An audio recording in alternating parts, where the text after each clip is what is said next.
தலைவர் வைகோ வந்து ஒரு குற்றச்சாட்டு வைக்கிறாரு. உடனே என்ன பண்ணணும்? இவர் வந்து அந்த இடத்துலையே என்ன பண்ண அப்படின்னு கேட்கணும். ஆனால் அவர் தலைவருக்கு பிடிக்காதவங்களுக்கு கூட தொடர்பில் இருக்கிறாரு. கட்சியை விட்டு நீக்கினவங்க கூட எல்லாம் தொடர்பில் இருக்கிறது. இப்போ 30 வருஷத்துக்கு மேலே கட்சியில் இருக்கிறாரு. கட்சிக்காக கடுமையாக உழைத்தவர்கள் அவரும் ஒருத்தர், யாருமே மறுக்க முடியாது.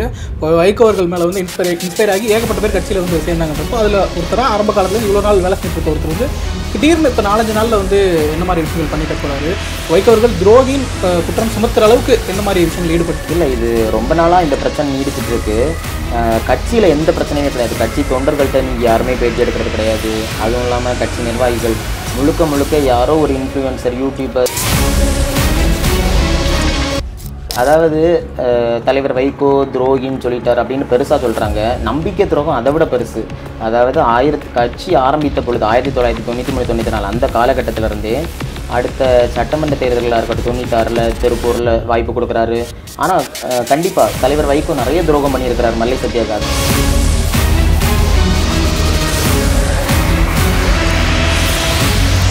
தொண்டர்களோட வற்புறுத்தல் என்பது புது கட்சி ஆரம்பிக்கிறாரு.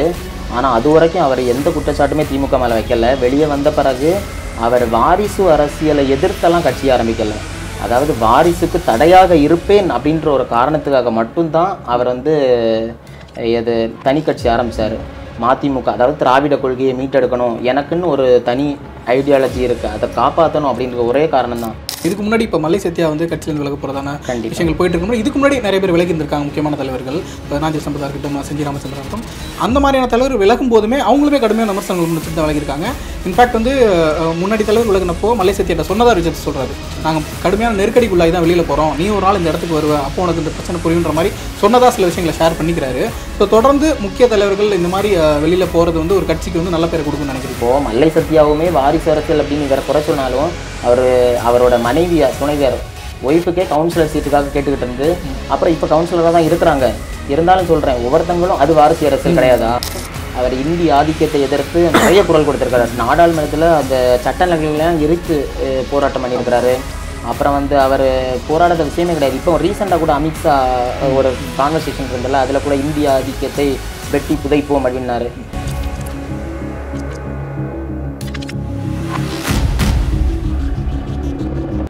ஒற்றன் செய்தி நேயர்களுக்கு வணக்கம். நான் பீட்டர் ரெமிஜியஸ். தமிழ்நாடு அரசியல் சூழலில் பார்த்தோம்னா மதிமுகவில் நிறைய சர்ச்சைகள் போயிட்டு இருக்குது. தலைவர் வைகோ அவர்களுக்கும் அந்த கட்சியை சேர்ந்த மல்லை சத்யா அவர்களுக்குமான மோதல் அப்படிங்கிறதான் பெரிய பேசுபொருளாக இருக்குது. அது குறித்து இன்றைக்கி நம்மக்கிட்ட பேசுகிறதுக்காக மதிமுகவோட ஐடி விங் பொறுப்பாளர் சுஜின் அவர்கள் இணைந்திருக்கிறார். வணக்கம், எப்படி இருக்கீங்க? நல்லா இருக்கேன், நீங்கள் எப்படி இருக்கீங்க? ரொம்ப நல்லா இருக்கேன். ஸோ மதிமுகவில் நிறைய பிரச்சனைகள் போயிட்டு இருக்குது. கண்டிப்பாக திரு வைகோ அவர்களுக்கும் மல்லை சத்யா அவர்களுக்குமான முரண்பாடுகள் தான் பெரிய பேசுபொருளாக மாறிட்டு இருக்குது. ஒருத்தர் மாற்றி குற்றச்சாட்டுகள் வச்சுக்கிட்டு இருக்காங்க. கட்சி தொண்டர்களே குழப்பத்தில் இருக்காங்க, கட்சி எதை நோக்கி போயிட்டு இருக்கு அப்படின்னு சொல்லிட்டு. எப்போ இந்த பிரச்சனை ஆரம்பிச்சிச்சு? இதோட மூல காரணம் என்ன?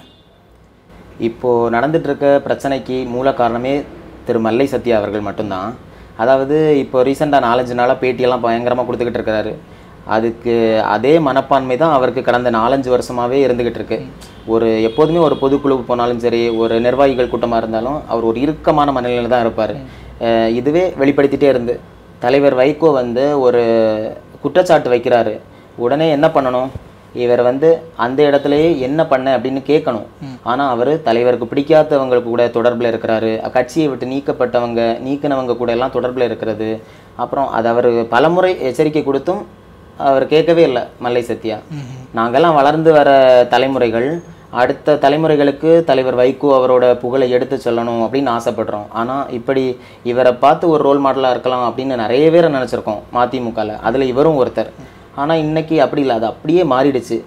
மல்லை சத்யாவை இப்போ பார்த்தா அவர் ஒரு ஹைப்போக்ரிட் அப்படின்னு தான் சொல்ல தோணுது. அதாவது ஒரு வெளிவேஷம் போட்டு நடிக்கிறவர் அப்படின்ட்டு. ஒருவேளை அவர் வேறு ப்ரொமோஷனுக்கு ஏதாவது வேறு கட்சிக்கு தாவ ரெடியாக இருக்கிறாரா, என்ன மனப்பான்மைனே தெரியவே இல்லை. ஓகே, இப்போ 30 வருஷத்துக்கு மேலே கட்சியில் இருக்கிறாரு. கட்சிக்காக கடுமையாக உழைத்தவர்கள் அவரும் ஒருத்தர், யாருமே மறுக்க முடியாது. இப்போ வைகோ அவர்கள் மேலே வந்து இன்ஸ்பயர் ஆகி ஏகப்பட்ட பேர் கட்சியில் வந்து சேர்ந்தாங்கன்றப்போ அதில் ஒருத்தராக ஆரம்ப காலத்துலேருந்து இவ்வளோ நாள் வேலை செஞ்சுட்டு இருக்க ஒருத்தர் வந்து திடீர்னு இப்போ 4-5 நாளில் வந்து என்ன மாதிரி விஷயங்கள் பண்ணிட்டு போகிறாரு? வைகோ அவர்கள் துரோகின் குற்றம் சுமத்துற அளவுக்கு என்ன மாதிரி விஷயங்கள் ஈடுபட்டுட்டாருன்னு நினைக்கிறீங்க? இல்லை, இது ரொம்ப நாளாக இந்த பிரச்சனை நீடித்துட்டு இருக்கு. கட்சியில் எந்த பிரச்சனையுமே கிடையாது. கட்சி தொண்டர்கள்ட்ட நீங்கள் யாருமே பேட்டி எடுக்கிறது கிடையாது. அதுவும் இல்லாமல் கட்சி நிர்வாகிகள் முழுக்க யாரோ ஒரு இன்ஃப்ளூயன்சர், யூடியூபர்ஸ் அப்படி போடுறத பார்த்தா நிறைய பேர் குற்றம் சாட்டிக்கிட்டே இருக்கிறாங்க. ஆனால் இவர் ஒரு 4-5 வருஷமாகவே தலைவர் வைகோவை வந்து ஒரு தந்தையாக மதிக்கிறேன் அப்படின்னு சொன்னவர் மதிக்கவே கிடையாது. அது துரை வைகோ அதனால தான் கொஞ்சம் டிஸ்டன்ஸ் மெயின்டைன் பண்ணுறாரா என்ன அப்படின்றது போயிட்டு இருந்து, கண்டிப்பாக அவர் வரும்போது வணக்கம் சொல்லலை, எங்கிட்ட துரை வைகோ வணக்கம் சொல்ல மாட்டுறாரு, அப்புறம் திரும்பி போகிறாரு, எனக்கு ஒரு மரியாதை கொடுக்க மாட்டுறாரு அப்படியெல்லாம் சொல்கிறாரு. ஆனால் துரை வைகோ அப்படிப்பட்ட நபரே கிடையாது. இப்போ என்னையே என்னையாவது ஒரு திடீர்னு சந்திக்கும் போது கூட பார்த்தா ஒரு நண்பன் மாதிரியே, தம்பி எப்படி இருக்கப்பா, நல்லா இருக்கியா, அப்படி ஒரு ஃப்ரெண்டாக சகஜமாக பழகக்கூடியவர். கண்டிப்பாக வருங்கால தலைமுறைக்கு வந்து துரை வைகோ இந்த கட்சியை முன்னெடுத்துட்டு போவார்ன்ற நம்பிக்கை எனக்கு கான்ஃபிடென்ட்டாக இருக்குது. ஆனால் மல்லை சத்யா போன்ற நபர்கள் இப்படி ஒரு ரெண்டம் கட்ட மனப்பான்மையில் இருந்தாங்கன்னா கட்சியை விட்டு வெளியே போகிறது ரொம்ப நல்லது. ஓகே, இப்போ இந்த பிரச்சனைகளுக்கு வந்து மல்லை சத்யா அவர்களுக்கு கட்சியில் கூடுதல் முக்கியத்துவம் கொடுக்கப்படுறதோ, கட்சி அவரோட கட்டுப்பாட்டுக்கு போகிற மாதிரியான நடவடிக்கைகள் நடக்கிறதோ, அதுக்கும் இந்த பிரச்சனைக்கு சம்மந்தம் இருக்கா? அப்படியெல்லாம் கிடையவே கிடையாது. அதாவது தலைவர் வைகோ துரோகின்னு சொல்லிட்டார் அப்படின்னு பெருசாக சொல்கிறாங்க. நம்பிக்கை துரோகம் அதை விட பெருசு. அதாவது கட்சி ஆரம்பித்த பொழுது 1993-94 அந்த காலகட்டத்திலருந்தே அடுத்த சட்டமன்ற தேர்தல்களாக இருக்கட்டும், 96 திருப்பூரில் வாய்ப்பு கொடுக்குறாரு. ஆனால் கண்டிப்பாக தலைவர் வைகோ நிறைய துரோகம் பண்ணியிருக்கிறார் மல்லை சத்யாவுக்கு. அது என்ன துரோகம்னு நான் சொல்கிறேன். 96 வந்து திருப்பூரில் சட்டமன்ற தொகுதி வேட்பாளராக அனுப்பாட்டுறாரு.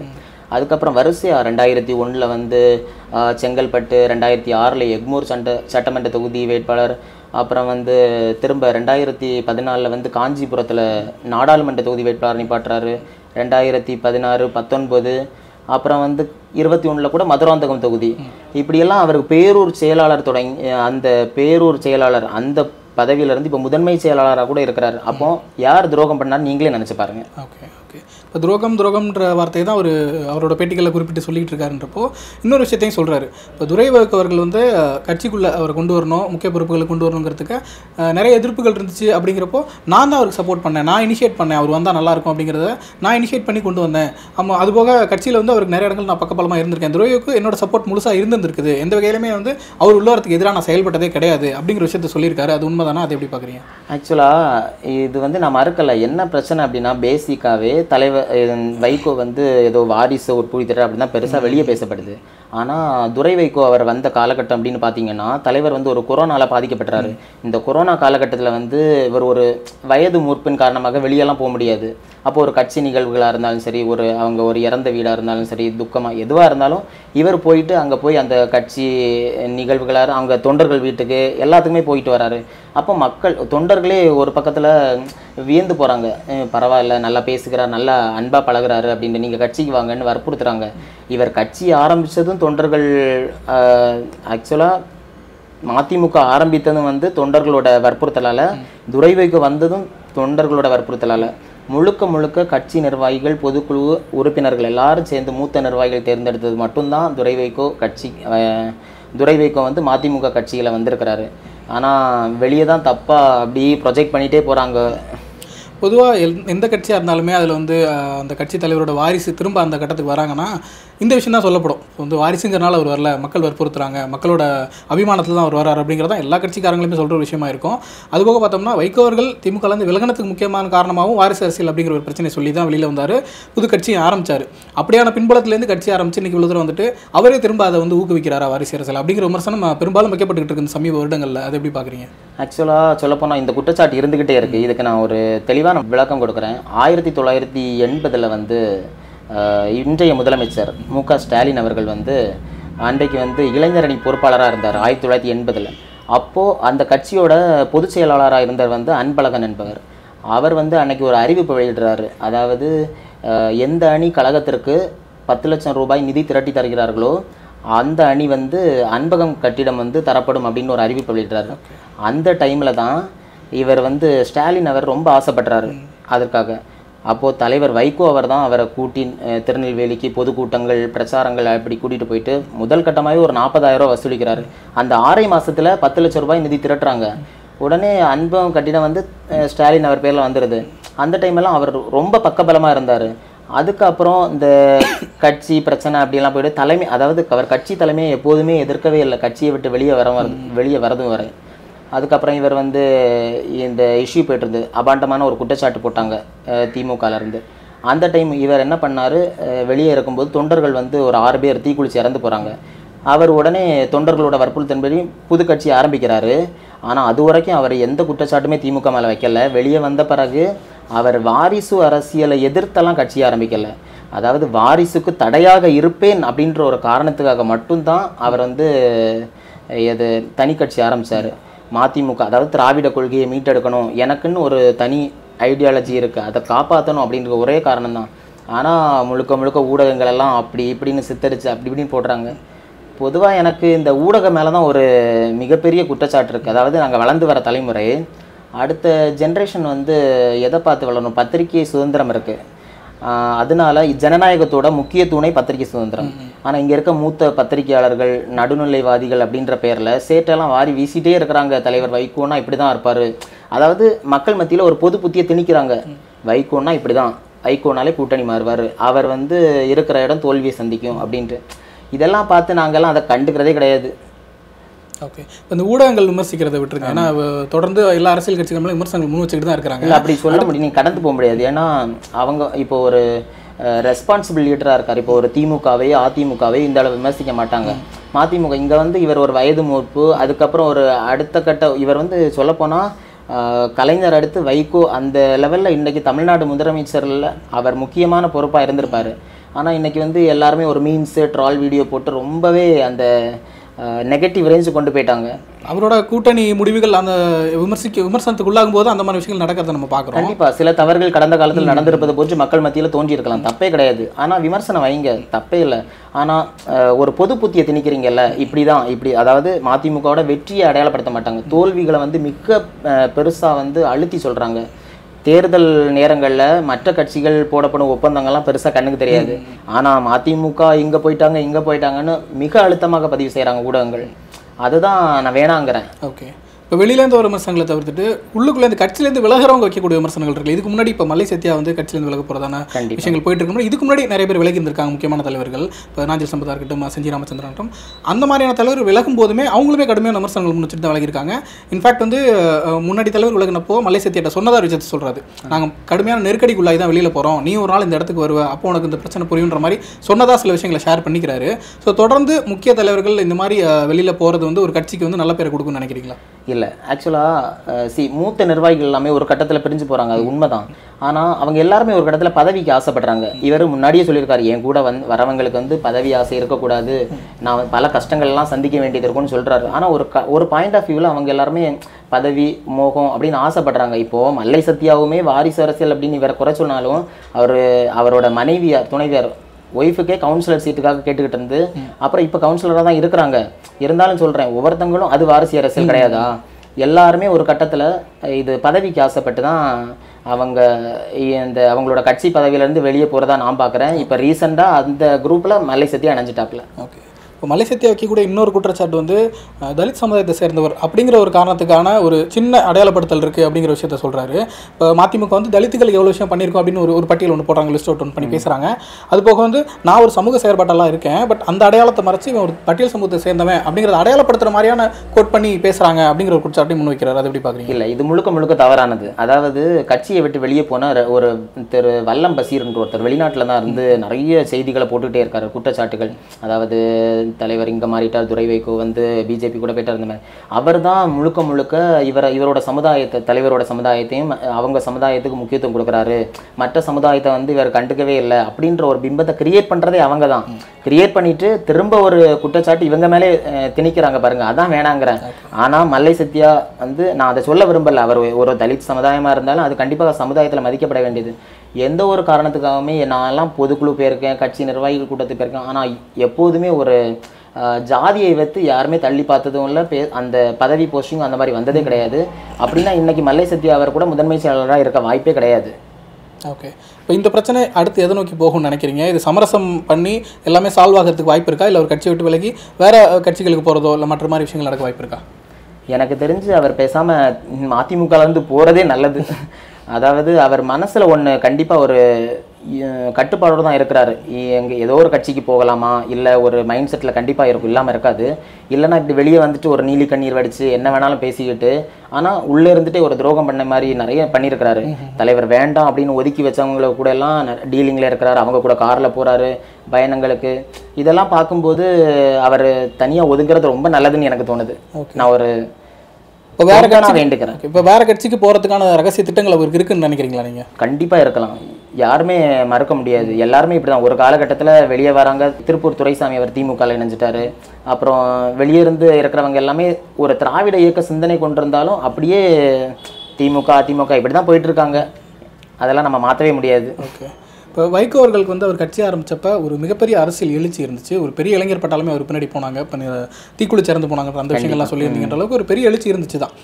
பயங்கரமாக யங்ஸ்டர்ஸ் வந்து அட்ராக்ட் ஆனாங்க ஒரு லீடராக அவர்கிட்டன்னு சொல்லிட்டு. பட் இன்றைக்கி வந்து மதிமுகன்ற கட்சி என்னவா இருக்குது, இளைஞர்கள்கிட்ட எவ்வளோ இன்ஃப்ளூன்ஸ் செலுத்துது அப்படின்னு பார்த்தோம்னா ஒரு சின்ன கொஸ்டின்ஸ் இருக்குது. ஏன்னா இளைஞர்கள் வேறு ஒரு கட்சிகள் டைவர்ட் ஆகிறத பார்த்துட்டு இருக்கிறோம். இன்றைக்கி கட்சி எவ்வளோ ஆக்டிவாக இருக்குது, கட்சியோட எதிர்காலம் என்னவா இருக்குன்னு நினைக்கிறீங்க? கண்டிப்பாக இப்போ என்னையே கூப்பிட்றாங்க வெளியே கட்சியில் புதுசாக, சரி நீங்கள் வாங்க அப்படின்ட்டு. ஆனால் 90களுக்கு பிறகு பிறந்தவர்களில் எனக்கு தெரிஞ்சு தலைவர் வைகோ ஆதரிக்க கொஞ்சம் கம்மியாக இருந்தாலுமே நாங்கள் உண்மையாக ஆதரிக்கிறோம். வருங்கால சந்ததிகளுக்கு தலைவர் வைகோவோட புகழை எப்படி எடுத்து செல்லலாம் அப்படின்னு இருக்கும்போது எனக்கு இந்த ஊடகங்கள் தான் முட்டுக்கட்டை போட்டதாக நான் பார்க்குறேன், எனக்கு தெரிஞ்சு.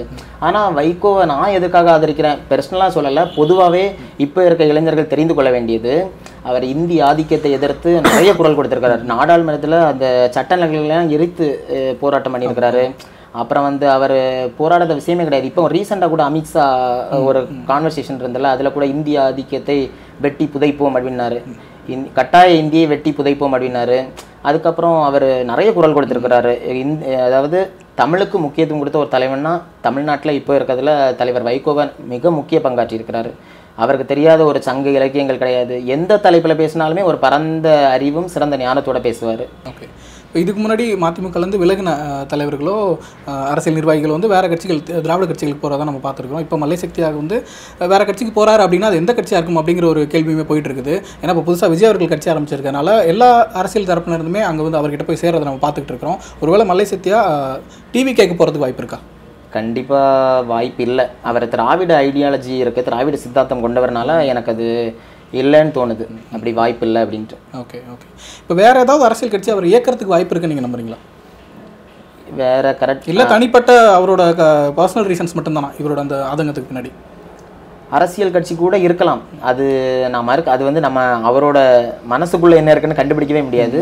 ஆனால் இன்றைய காலகட்டத்தில் திராவிட சித்தாந்தங்கள் கண்டிப்பாக அவர் எங்கே இருந்தாலும் நல்லா இருக்கட்டும், ஆனால் திராவிட சித்தாந்தத்தை பிடிச்சிருந்தாருன்னா ஓகே தான்.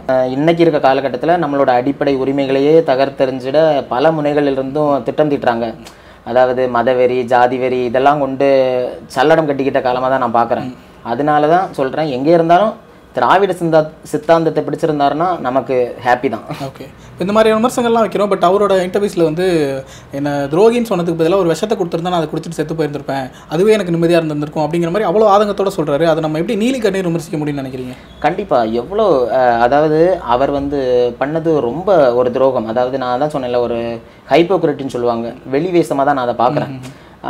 தலைவர் எவ்வளோ முறை அவர் நினச்சிருந்தா பக்கத்தில் இருக்கிறாரு, கூட்டு பேசியிருக்கலாம் எல்லாமே. அதாவது திமுக அதிமுகவை தாண்டி திராவிட வரலாற்றிலேயே மதிமுக கண்ட பல வரலாற்று போராட்டங்கள் இருக்குது. கண்டன ஆர்ப்பாட்டங்கள், மேடை பிரச்சாரங்கள், துண்டறிக்கைகள், அப்புறம் சைக்கிள் பேரணிகள், நடைபயணங்கள் அவ்வளோ போனார். அப்போ இந்த டைம்லலாம் கூட இருந்து இவ்வளோ நம்பிக்கையாக ஒருத்தர் இருந்திருக்கிறாரு. அப்போ அவருக்கு எவ்வளோ விசுவாசமாக இருந்திருக்கணும். கடைசி 4 வருஷம் எதுவுமே தெரியாமல் ஒரு எதுவுமே பண்ணாமலாம் ஒரு கட்சியிலேருந்து எந்த நிர்வாகிகளும் தொண்டனும் அவர் மேலே ஒரு வெறுப்பு கொட்ட மாட்டாங்க.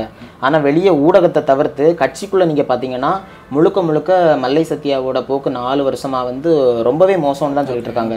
அவர் இப்போது ஒருவேளை மீடியாக்காக இல்லை ஏதோ ஒரு அட்டென்ஷனுக்காக அவர் வந்து வெளி வேஷம் போட்டுட்ருக்காருன்னு தான் நான் நினைக்கிறேன். ஓகே.